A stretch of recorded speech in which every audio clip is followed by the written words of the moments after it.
بچوں کے سلسلے میں بچوں کی فکر اور ان کی سوچ بوجھ کی تربیت کرنا بھی ماں باپ کی ذمہ داری. بچوں کے اندر فکر پیدا کرنا، ان کے خیالات کو پروان چڑھانا اور بچوں کو ذہنی صحت فراہم کرنا. عام طور پر مسلم معاشرے کے اندر اس طرف توجہ نہیں دی جاتی. بچہ پیدا ہوتا ہے، فطری طور پر ہر بچے کا دماغ تیز ہوتا ہے.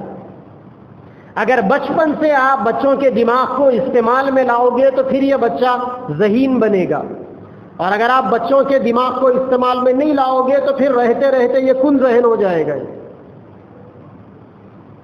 جو لوگ عقلیات کے ماہر ہیں وہ لوگ کہتے ہیں کہ انسان کے دماغ کی مثال چاقو کے مانند ہے. چاقو کو آپ جتنا استعمال کرو گے اتنا تیز رہے گا، اور چاقو کو استعمال کرنا بند کر دو گے تو رہتے رہتے اس کے اوپر زنگ چڑھ جائے گا اور وہ استعمال کے قابل نہیں رہے. یہی حال بچوں کے معصوم دماغوں کا ہوتا ہے.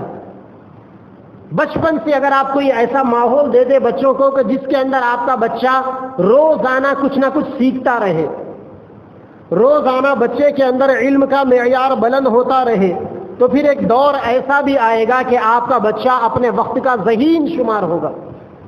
سیدنا سعد بن ابی وقاص رضی اللہ تعالیٰ عنہ فرماتے ہیں کہ ہم اپنے بچوں کو اللہ کے نبی صلی اللہ علیہ وسلم کے جنگوں کی تعلیم بالکل اسی طرح دیتے تھے جیسا کہ قرآن کریم کی صورتیں سکھائی جاتی. حضرت سعد بن ابی وقاص جنگوں کے ماہر صحابی تھے.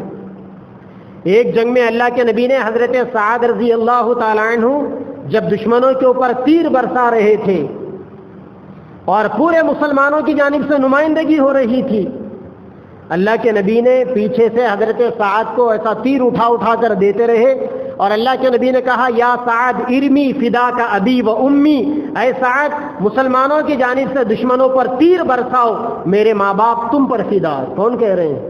اللہ کے نبی حضرت سعد بن ابی وقاص رضی اللہ عنہ کو کہہ رہے ہیں.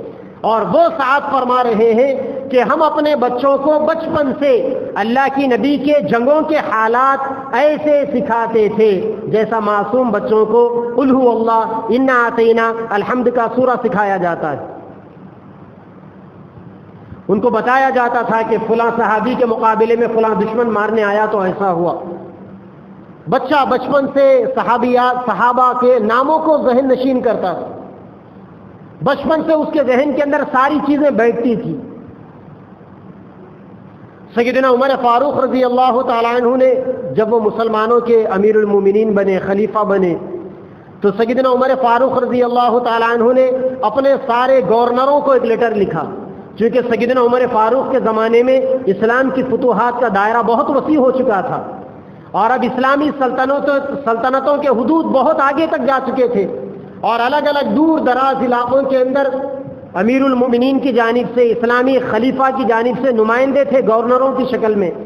سیدنا عمر فاروق رضی اللہ تعالیٰ عنہ نے لیٹر لکھا اور آپ نے فرمایا کہ اپنے بچوں کو تیر چلانا اور گھوڑ سواری کرنا سکھاؤ، اور اپنے بچوں کو اپنے زمانے کے مشہور اشعار سکھاؤ اور ضرب المثالیں، کہاوتیں سکھاؤ. کیونکہ بچپن سے جب بچوں کو اشعار سکھائے جاتے ہیں، اور خاص طور پر عربی اشعار، عربی زبان ایک سمندر ہے، سمندر، اور عربی زبان ایک ایسا سمندر ہے، آپ حیرت کریں گے کہ ایک آدمی ایک آرٹیکل اگر 2 صفحات کا لکھ دے، اور اگر کوئی شاعر عربی پر قابلیت رکھنے والا، عبور رکھنے والا، وہی 2 صفحات کے 2 پیج کے آرٹیکل کو وہ ایک شعر کے اندر کہہ سکتا ہے. ایسا سمندر ہے عربی زبان. تو صحابہ کرام کا معمول تھا، سیدنا عمر فاروق رضی اللہ تعالیٰ عنہ نے پابند بنایا تھا کہ اپنے بچوں کو بچپن سے عربی اشعار یاد دلاؤ، اور عرب کی جو پرانی کہاوتیں ہیں وہ کہاوتیں یاد دلاؤ، اور اشعار بھی ایسے نہ ہو جس کے اندر عاشقی والا موضوع چھپا ہوا ہو. کیونکہ اشعار جیسے ہوں گے بچوں کے اندر ویسا ہی وہ اپنا اثر ڈالیں گے. بچپن سے اگر بچوں کو عاشقی والے اشعار یاد دلائیں گے تو پھر آپ کا بچہ عاشق بن جائے گا، یا ایک دوسرے کی کرٹیسائز کرنے والے اشعار یاد دلائیں گے تو پھر آپ کا بچہ آگے چل کر کرٹیسائز کرنے والا بن جائے گا. بچوں کو ایسے اشعار یاد دلانے چاہیے جن اشعار کے اندر اسلامیت جھلکتی ہو، دینداری جھلکتی ہو، اور جو شعراء کرام دیندار تھے اور اس زمانے کی کہاوتیں، اور بچوں کو تیر اندازی سکھانا، نشانہ بازی سکھانا، اور بچوں کو گھڑ سواری سکھانا، کیونکہ جب بچہ گھڑ سواری کرے گا اس کے حوصلے بڑھیں گے، اس کے اندر ہمت آئے گی، سوچنے کی صلاحیتیں پیدا ہوگی۔ یہ وہ بنیادی باتیں ہوتی تھی جو کسی زمانے کے اندر اسلامی سلطنتوں میں گورنروں کو اور ہر ماں باپ کے اوپر یہ ذمہ داری تھی کہ تم اپنے بچوں کو یہ ماحول دینا تمہارے لیے بے انتہا ضروری۔